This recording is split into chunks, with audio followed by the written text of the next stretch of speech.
Welcome to Diet.com video. I'm Sarah Dusso, and today I'm with fitness expert Stephen Cabral, and today's going to show me and all of you guys at home a dynamic warm-up. So Stephen, this consists of 3 moves. That's correct. And it's perfect for everybody at home to do before strength training and a cardio workout.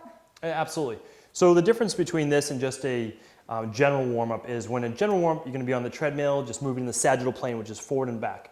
So it does warm up the body, it gets the blood flowing, a little bit of heat. But what this does is it warms your body up in all 3 planes of motion. So we want to warm up the muscles, the joints, get the temperature up, so this safely allows you to get into a resistance-based training program. Awesome. All right, so let's get started. All right.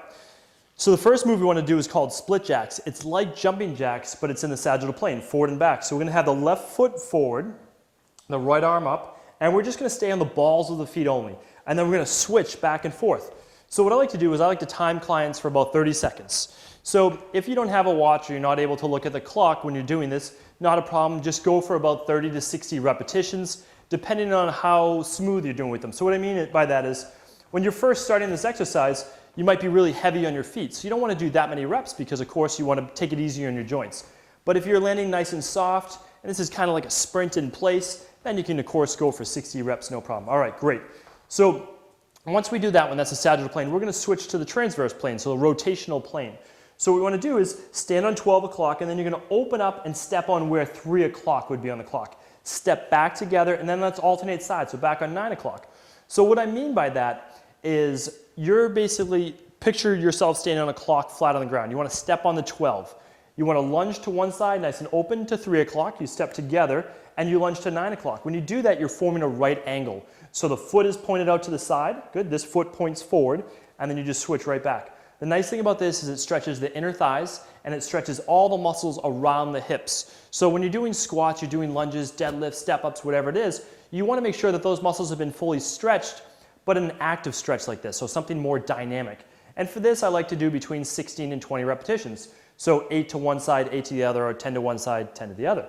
All right, so that's great for those. And the last part, so we warmed up the lower body pretty good. We got the core going. Now we want to do hand walkouts. Hand walkouts are great for the core and also the shoulders. So what I'm going to have Sarah do is put her hands flat on the ground.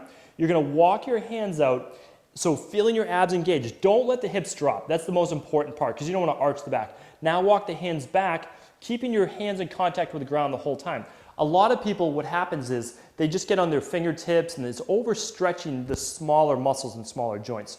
So what we're having Sarah do right here is engage her core and shoulders when she's all the way out, and that's the hard part. And when she comes back, she gets this great stretch through her glutes, hamstrings, and calves. So we're doing a lot of different things during our dynamic warm-up. We're stretching, and we're also warming the muscles up nice and safely.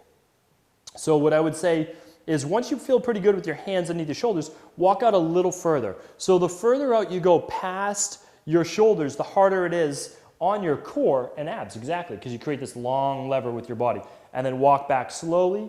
Good. Let's do one more. And you always want to keep your fingers really spread wide. The closer they are together, the more pressure on the wrist. The wider they are, the less pressure on the wrist. So you're going to come on back, and we usually do about 8 to 10 of these. Again, if you're a beginner, start at 5 reps, no problem at all. Now, the thing about these 3 exercises, if you are just a true beginner, this could actually be your workout. You're doing split jacks, you're doing lunges, and you're doing a hand walkout. It's a nice body weight workout you could take with you if you're traveling or whatever it is. But if you've been working out for a little while, add this as part of your dynamic warm-up in the beginning, and you'll be all set to go. Yeah, it's almost like sometimes when you're taking a group exercise class and halfway through the teacher goes, "You're still warming up." And of course it's a joke, but sometimes warm-ups are no joke. So hopefully you guys at home enjoyed this. Try this workout. Let us know how you did down below, and check out our other videos featuring Stephen. We'll see you soon.